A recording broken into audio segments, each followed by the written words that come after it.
வணக்கம் my fell aspirants. இந்த வீடியோவில் நம்ம என்ன பார்க்கலாங்கன்னா பாலிட்டி ஒன்லைனர் டெஸ்ட் நம்பர் 1 தான் பார்க்க போகிறோம். இந்த டெஸ்ட்டு எந்த லெசன் பேஸ் பண்ணியிருக்கும்னா 6th ஸ்டாண்டர்டில் இருக்கக்கூடிய பாலிட்டி லெசன் தான், இந்திய அரசமைப்பு சட்டம். இந்த டெஸ்ட்டில் மொத்தமாக 30 கேள்விகள் இருக்கும். இந்த டெஸ்ட் நீங்கள் எப்படி அட்டன் பண்ணணும்னா ஸ்க்ரீன்லேயே கேள்வியை படிச்சுட்டு ஒரு 3லேருந்து 5 செகண்ட்ஸில் ஆன்சர் ட்ரை பண்ணுங்கள். அதுக்கு மேலே எடுத்துக்கூடாது, சரிங்களா? கரெக்ட் ஆன்சர் நான் ரிவீல் பண்ணுவேன். இதே மாதிரி தான் 30 கேள்வியுமே நீங்கள் அட்டன் பண்ணணும், சரிங்களா? இந்த டெஸ்ட்டோட டார்கெட் 27+. 27+னா நீங்கள் பேசிக்ஸில் நல்லா ஸ்ட்ராங்காக இருக்கீங்கன்னு அர்த்தம். அதுவே 23லேருந்து 27 இந்த ரேஞ்சில் இருந்தீங்கன்னா அந்த லெசனை எக்ஸ்ட்ரா ஒரு 2 ரிவிஷன் பண்ணுங்கள். அது போதும். இதுவே பிலோ 23 அப்படின்னா இந்த லெசனை இன்னும் தரோவாக படிக்கணும்னு அர்த்தம், சரிங்களா? இந்த மாதிரி டெஸ்ட் நம்ம ரெகுலராக ப்ராக்டிஸ் பண்ணும்போது நமக்கு மெயின் எக்ஸாம்ஸில் என்ன மாதிரி அட்வான்டேஜஸ் கிடைக்கும்னா ஸ்பீடு இன்க்ரீஸ் ஆகும், அக்யூரசி இன்க்ரீஸ் ஆகும், கான்ஃபிடன்ஸ் வேறு லெவலில் நமக்கு பூஸ்ட் ஆகும், சரிங்களா? ஸோ ஸ்டார்ட் பண்ணலாமா?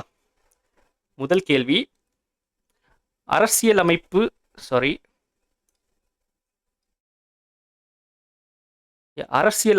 சட்ட தினம் கொண்டாடப்படும் நாள் எது?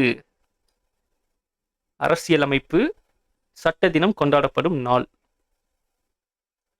நவம்பர் 26, 1949. இரண்டாவது கேள்வி, ஒரு நாட்டின் உச்சநிலை அதிகாரம் என்பது எது? ஒரு நாட்டின் உச்சநிலை அதிகாரம் என்பது எது? ஆன்சர் இறையாண்மை. மூணாவது கேள்வி, முகவுரையில் இடம்பெற்றுள்ள சொற்களின் வரிசையை கூறுக. அந்த 5 சொல் இருக்கும், அந்த 5 வேர்டோடைய ஆர்டர். முகவுரையில் இடம்பெற்றுள்ள சொற்களின் வரிசையை கூறுக. இறையாண்மை, இதுதான் ஃபர்ஸ்ட்.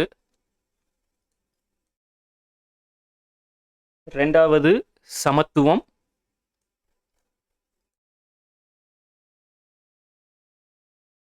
மூணாவது மதச்சார்பின்மை.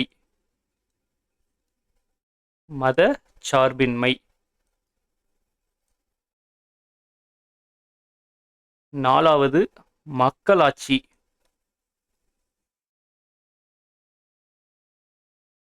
அஞ்சாவது குடியரசு. இதுதான் இந்த முகவுரையில் இருக்கக்கூடிய ஆர்டர். அடுத்த கேள்வி, இந்திய அரசியலமைப்பு சட்டம் இறுதி செய்வதற்கு முன்னர் எத்தனை திருத்தங்கள் மேற்கொள்ளப்பட்டன? எத்தனை அமெண்ட்மெண்ட்ஸ் டிராஃப்ட்ல பண்ணாங்க, அதை ஃபைனல் பண்றதுக்கு முன்னாடி. இந்திய அரசியலமைப்பு சட்டம் இறுதி செய்வதற்கு முன்னர் எத்தனை திருத்தங்கள் மேற்கொள்ளப்பட்டன? 2000 திருத்தங்கள், 2000 அமெண்ட்மெண்ட்ஸ். அடுத்த கேள்வி, அரசியலமைப்பு சட்டத்தை உருவாக்கிய முதன்மை சிற்பியாக கருதப்படுகிறவர் யார்? இது தப்பா இருக்கு. Doctor B.R.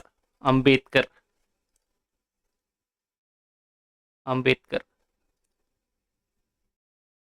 நெக்ஸ்ட் கேள்வி, அரசியலமைப்பு சட்டத்தை அரசியல் நிர்ணய சபை ஏற்றுக்கொள்ளப்பட்ட ஆண்டு.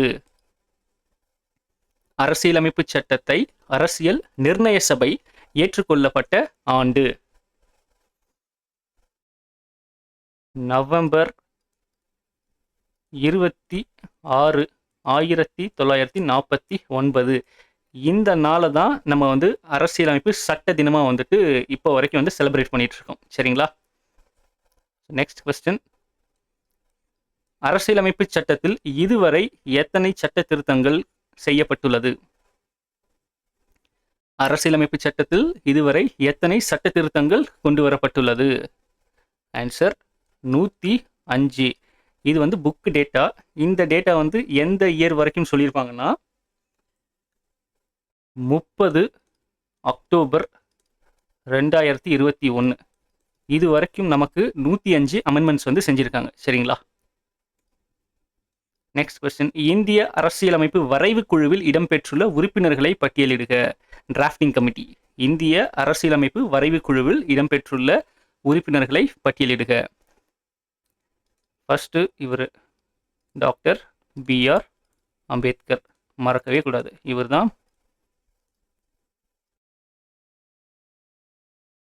நமக்கு எழுதினவர். ரெண்டாவது N.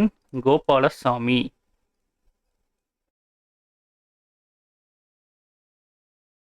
மூணாவது KM முன்ஷி. நாலாவது சையத் முகமது சாதுல்லா.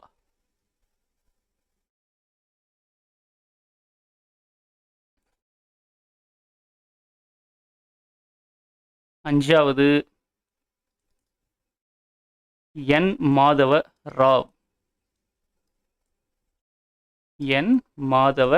ராவ். ஆறாவது TT Krishnamachari.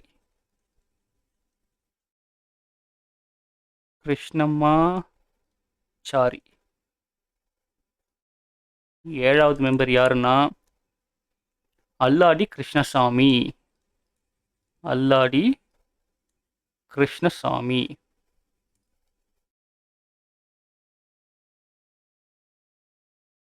Doctor BR Ambedkar, N Gopalaswami, KM Munshi, Syed Mohammed Saadulla, N Madhava Rao, TT Krishnamachari, Alladi Krishnaswamy. Next கேள்வி, முழு சுதந்திர தினம் பூர்ண ஸ்வராஜ் டே கொண்டாடப்பட்ட நாள். ஜனவரி 26, 1930. அடுத்த கேள்வி, இந்திய நாட்டின் உயர்ந்தபட்ச சட்டமாக விளங்குவது எது? ஒரு ஈஸியான கேள்வி. இந்திய நாட்டின் உயர்ந்தபட்ச சட்டம், நம்ம நாட்டுடைய உயர்ந்தபட்ச சட்டம் எதுனா நம்மளுடைய கான்ஸ்டியூஷன் தான். இந்திய அரசியலமைப்பு சட்டம், இதுதான் நம்ம நாட்டுடைய உயர்ந்தபட்ச சட்டம். அடுத்த கேள்வி, இந்திய அரசியலமைப்பு நிர்ணய சபையின் மொத்த உறுப்பினர்களின் எண்ணிக்கை.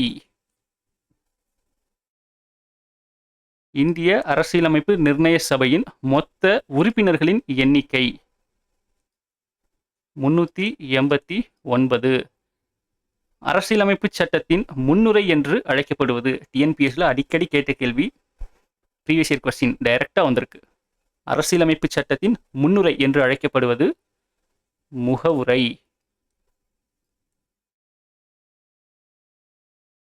நெக்ஸ்ட் கொஸ்டின், அரசியல் நிர்ணய சபையின் நிரந்தர தலைவராக தேர்ந்தெடுக்கப்பட்டவர் யார்? அரசியல் நிர்ணய சபை வேற, வரைவு குழு வேற, சரிங்களா? இது நிர்ணய சபையின் நிரந்தர தலைவராக தேர்ந்தெடுக்கப்பட்டவர் யார்? டாக்டர் ராஜேந்திர பிரசாத்.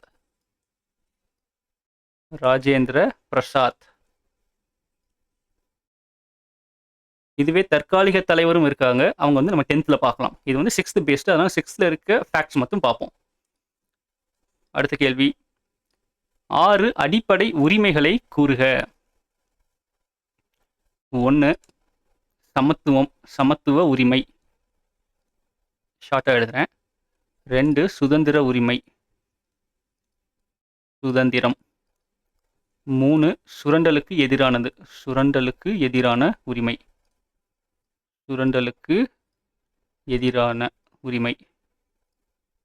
4 சமய உரிமை. 5 கலாச்சாரம் மற்றும் கல்வி உரிமை. 6 அரசியலமைப்புக்கு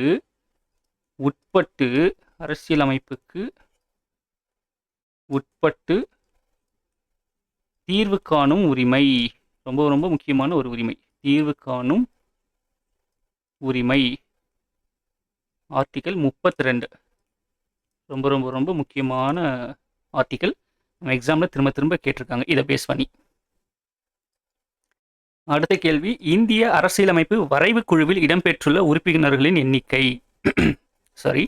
இந்திய அரசியலமைப்பு வரைவு குழுவில் இடம்பெற்றுள்ள உறுப்பினர்களின் எண்ணிக்கை. இப்போதான் சொன்னேன், வரைவு குழு வேற, அரசியல் நிர்ணய சபை வேற.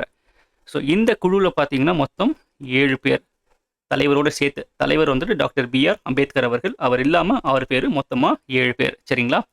ஸோ அடுத்த கேள்வி, இந்திய அரசியலமைப்பு சட்டத்தின் உண்மை பிரதிகள் எங்கு பாதுகாக்கப்பட்டு வருகிறது? இதுல உண்மை பிரதிகள் வந்துட்டு 2 லாங்குவேஜ்ல இருக்கும். அது என்னென்ன லாங்குவேஜ் அப்படிங்கிறத கமெண்ட்ல சொல்லுங்க.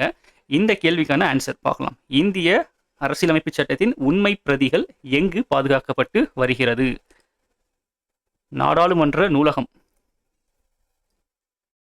பார்லிமெண்ட் லைப்ரரி, நாடாளுமன்ற நூலகம். அங்க ஹீலியம் கேஸ் வந்துட்டு வச்சிருப்பாங்க. ஹீலியம் கேஸ் நிரப்பப்பட்ட பாக்ஸ், பேழை. சரிங்களா? நாடாளுமன்ற நூலகத்தில் ஹீலியம் கேஸ் நிரப்பப்பட்ட ஒரு பாக்ஸில் தான் வந்துட்டு இந்திய அரசியலமைப்பு சட்டத்தின் உண்மை பிரதிகள். அந்த உண்மை பிரதிகள் 2 லாங்குவேஜில் இருக்கும். அந்த 2 லாங்குவேஜ் என்னென்னங்கிறத கமெண்ட்ல மறக்காம சொல்லுங்க. நெக்ஸ்ட் கொஸ்டின், அரசியலமைப்பு நிர்ணய சபையின் முதல் கூட்டம் நடைபெற்ற ஆண்டு எது? அரசியலமைப்பு நிர்ணய சபையின் முதல் கூட்டம் நடைபெற்ற ஆண்டு டிசம்பர் 9 1946. டிசம்பர் 9 1946.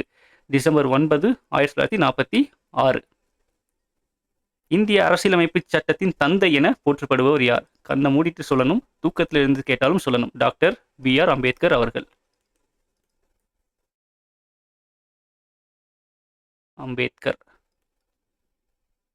ஓகே, 18 கேள்வி முடிஞ்சது. இன்னொரு 12 தான். 19, இந்திய அரசியலமைப்பு எத்தனை நாடுகளிலிருந்து பெறப்பட்டது? முக்கியமானது, 60 நாடுகளிலிருந்து எடுக்கப்பட்டது. இந்திய அரசியலமைப்பு எத்தனை நாடுகளிலிருந்து பெறப்பட்டது? 60 நாடுகளிலிருந்து.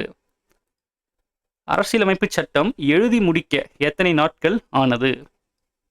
இந்த டைம் லைன் திரும்ப திரும்ப திரும்ப கேட்டிருக்காங்க டிஎன்பிஎஸ்சியில், நல்லா ஞாபகம் வச்சுக்கோங்க. அரசியலமைப்பு சட்டம் எழுதி முடிக்க எத்தனை நாட்கள் ஆனது? ஆன்சர் 2 வருஷம் 11 மாசம் 18 நாட்கள். 2 வருஷம் 11 மாசம் 18 நாட்கள். அரசியலமைப்பில் தற்போது உள்ள அட்டவணைகள், பகுதிகள், சரத்துகளின் எண்ணிக்கை, ஆர்டிகல்ஸோட எண்ணிக்கை.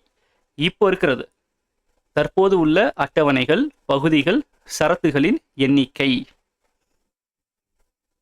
12 அட்டவணை, பகுதிகள் 25, ஆர்டிகல்ஸ் பார்த்தீங்கன்னா 448.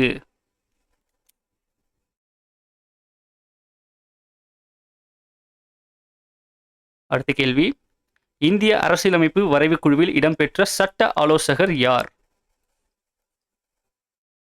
இந்திய அரசியலமைப்பு வரைவு குழுவில் இடம்பெற்ற சட்ட ஆலோசகர் B.N. Rao. B.N. Rao. Next, அரசியலமைப்பு நிர்ணய மன்றம் உருவாக்கப்பட்ட ஆண்டு. அரசியலமைப்பு நிர்ணய மன்றம் உருவாக்கப்பட்ட ஆண்டு 1946. அடுத்தது, 1929ஆம் ஆண்டு எந்த காங்கிரஸ் மாநாட்டில் முழு சுதந்திரம் அடைவது என்ற முழக்கம் வலுப்பெற்றது?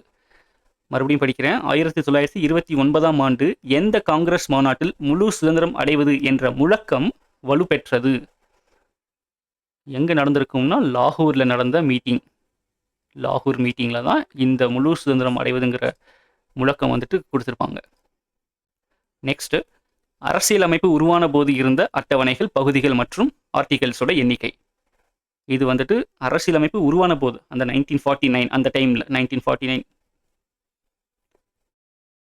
8 அட்டவணைகள், 12 பகுதிகள், 395 ஆர்டிகல்ஸ். சரிங்களா? இந்திய அரசியலமைப்பு நிர்ணய சபையில் எத்தனை பெண் உறுப்பினர்கள் இடம்பெற்றுள்ளனர்? ரொம்ப முக்கியம்.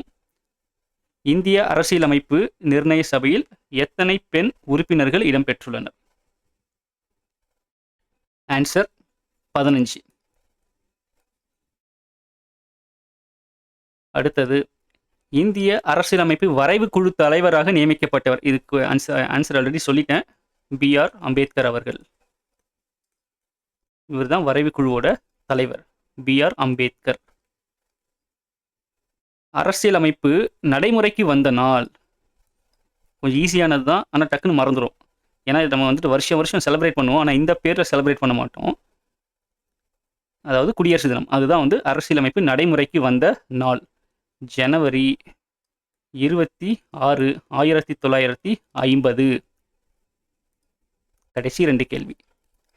அரசியலமைப்பு சட்டம் முழுமையாக தயாரான நாள் எது? அரசியலமைப்பு சட்டம் முழுமையாக தயாரான நாள் எது? சேம் ஆன்சர் தான். நவம்பர் 26, 1949. இந்த டேட்டில் தான் அரசியலமைப்பு சட்டம் முழுசாக வந்து தயாராகிருக்கும். இந்த அரசியலமைப்பு சட்டத்தை அரசியல் நிர்ணய சபை வந்துட்டு அக்செப்ட் பண்ணியிருப்பாங்க. நிர்ணய சபை அக்செப்ட் பண்ணியிருப்பாங்க. அந்த டேட்டு தான் நம்ம வந்துட்டு அரசியலமைப்பு சட்ட தினமாக வந்துட்டு நம்ம வந்து செலிப்ரேட் பண்ணுறோம் இப்போ வரைக்கும். ஸோ ஒரே டேட்டுக்கு 3 ஆன்சர்ஸ் இருக்குது, அதாவது 3 நிகழ்வுகள் இருக்குது, ஞாபகம் வச்சுக்கோங்க.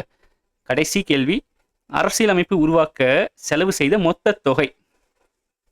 இப்போ இந்த அரசியலமைப்பு வந்துட்டு எழுதியிருக்காங்க இல்லையா, அதுக்கு செலவான மொத்த செலவு எவ்வளோன்னு கேட்குறாங்க.